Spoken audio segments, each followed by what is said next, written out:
Bertemu kembali di channel NASA 2K Studio, Cikgu NASA dalam Jom Belajar Bahasa Melayu bersama Cikgu NASA. Kali ini Cikgu akan bincang-bincangkan dengan anak-anak semua Bahasa Melayu tahun 3. Masih lagi di unit yang pertama, namun kita berubah muka surat di dalam buku teks. Jadi diminta anak-anak bersedia dengan buku teks Bahasa Melayu tahun 3 jilid yang pertama. Dan jangan lupa juga dengan buku aktiviti yang telah dibekalkan oleh pihak sekolah masing-masing. Baik, buka dulu buku teks muka surat yang ketiga, ya. Diharapkan bersedia. Okey, pada akhir pembelajaran kali ini, cikgu harapkan agar anak-anak dapat menyatakan perbezaan di antara ayat tunggal dengan ayat majmuk, serta dapat menjawab soalan-soalan yang dikemukakan sama ada di dalam link kuis yang akan cikgu berikan ataupun di dalam buku aktiviti. Ya, buku aktiviti nanti. Boleh? Diharapkan sudah bersedia. Kalau sudah bersedia, jom kita buka buku teks muka surat yang ketiga dan kita akan baca bersama-sama. Sudah bersedia? Sudah bersedia? Jom. Bantu-membantu di dapur. Nabila ke dapur. Nabila melihat ibunya membersihkan ikan, daging, dan sayuran yang baru dibeli. Encik Abdul Aziz pula membawa barang-barang kering. Nasri membantu ayahnya. Wah, segarnya sayuran dan ikan-ikan ini. Ibu sungguh pandai memilihnya, kata Nabila. Puan Zainab tersenyum. Nabila, kita mestilah makan makanan yang segar. Makanan yang segar mengandungi vitamin, kata ibu. Mengapakah kita memerlukan vitamin? Tanya Nabila. Kita memerlukan vitamin kerana vitamin memberi kita tenaga. Vitamin juga menjadikan badan kita sihat. Minda kita pula akan cerdas. Jelas Encik Abdul Aziz kepada Nabila sambil meletakkan barang-barang di atas meja. Setelah ibunya siap membersihkan ikan, daging, dan sayuran, Nabila membantu ibunya menyimpan bahan itu ke dalam peti sejuk. Nasri pula menyusun bahan-bahan kering di dalam almari. Alhamdulillah, kita telah berjaya membaca bersama-sama petikan tadi dengan sebutan dan intonasi yang betul.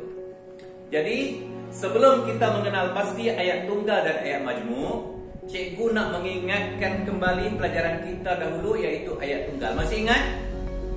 Masih ingat ayat tunggal?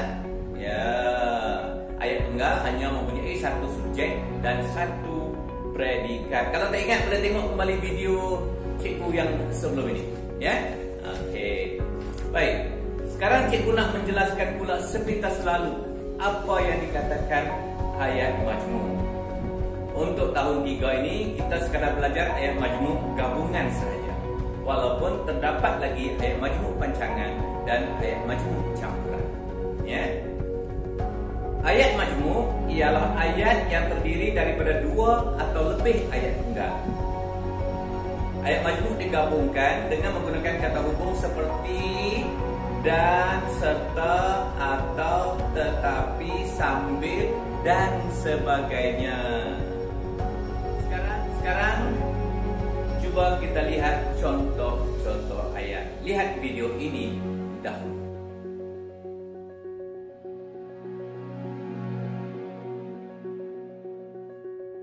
Ayat tunggal yang pertama. 2 orang pendekar itu sedang bersilat. Ayat tunggal yang kedua. 2 orang pendekar itu menggunakan senjata. Nak membentuk ayat majmuk, kita gabungkan kedua ayat itu sambil menggunakan kata hubung. Okey, kita tengok. 2 orang pendekar itu bersilat sambil menggunakan senjata. Ayat majmuk dibentuk dengan menggunakan kata hubung sambil dan menjadikan 2 subjek yang sama, iaitu 2 orang pendekar hanya menjadi sekali saja di sini. 2 orang pendekar itu bersilat sambil menggunakan senjata. Jelas? Jelas. Kita lihat pula contoh yang kedua. Ayat tunggal yang pertama.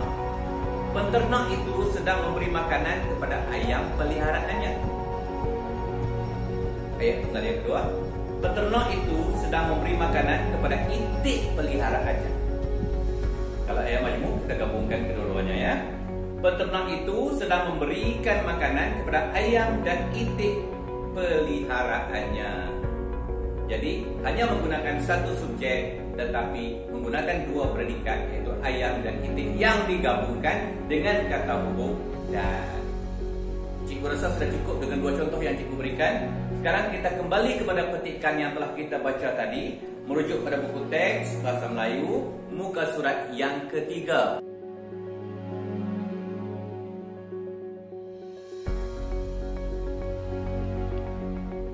Baiklah, sekarang kita perhatikan baik-baik petikan yang telah kita baca tadi. Kita akan mencari ayat manakah yang mempunyai kata hubung. Nabila ke dapur, tidak ada kata hubung. Nabila melihat ibunya membersihkan ikan, daging dan sayuran yang baru dibeli. Ya, dalam ayat ini ada kata hubung, yaitu dan. Ayat yang ketiga, Encik Abdul Aziz pula membawa barang-barang kering. Tidak ada kata hubung. Nasri membantu ayahnya. Juga tidak ada kata hubung. Wah, segarnya sayuran dan ikan-ikan ini. Ada nampak kata hubung di situ? Ya, ada kata hubung dan. Ibu sungguh pandai memilihnya, kata Nabila. Juga tidak ada kata hubung. Puan Zainab tersenyum. Juga tidak ada kata hubung. Nabila, kita mestilah makan makanan yang segar. Tidak ada. Makanan yang segar mengandungi vitamin, kata ibunya. Juga tidak ada kata hubung. Mengapakah kita memerlukan vitamin? Tanya Nabila. Tidak ada. Kita memerlukan vitamin kerana vitamin memberi kita tenaga. Nah, dalam ayat ini ada tak? Ada, iaitu kerana.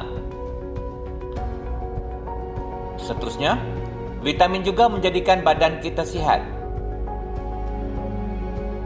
Tidak ada kata hubung. Minda kita pula akan cerdas. Juga tidak ada kata hubung. Jelas Encik Abdul Aziz kepada Nabila sambil meletakkan barang-barang di atas meja. Ya, di situ kita nampak ada satu kata hubung, iaitu sambil. Setelah ibunya siap membersihkan ikan, daging dan sayuran, kita nampak ada satu kata hubung di situ, iaitu dan. Nabila membantu ibunya menyimpan bahan itu ke dalam peti sejuk. Seterusnya, Nasri pula menyusun bahan-bahan kering di dalam almari. Tidak ada kata hubung. Setelah kita bincang tadi, kita tahu bahawa ayat yang tidak mempunyai kata hubung hanya mempunyai satu subjek dan satu predikat adalah ayat tunggal. Manakala ayat-ayat yang mengandungi kata hubung dikenali sebagai ayat majmuk.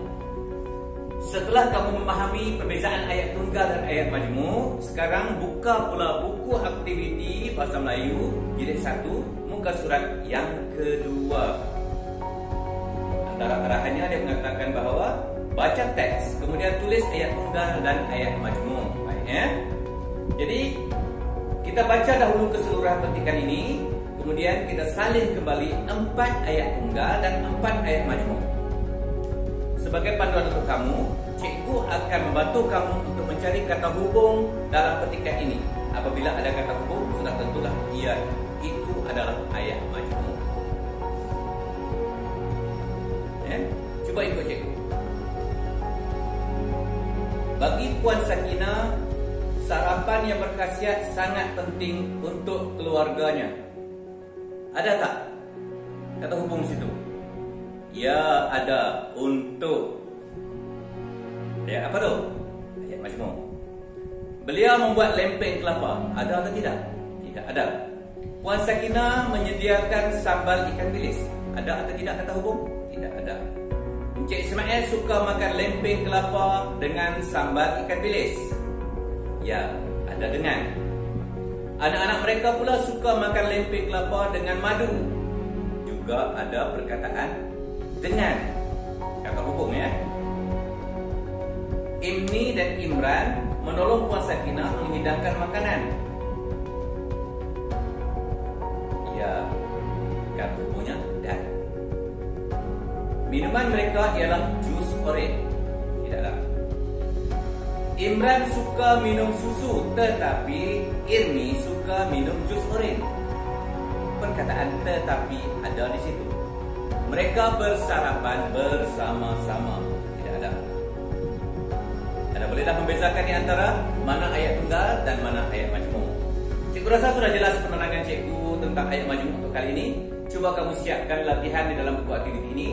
Sambil-sambil itu cuba menjawab soalan kuis yang telah cikgu sediakan tentang ayat tunggal dan ayat majmuk pada link di ruangan description di bawah video ini.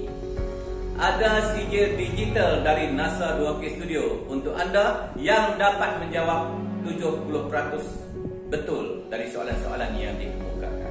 Okey, sampai kita jumpa lagi. Assalamualaikum warahmatullahi wabarakatuh. Bye bye.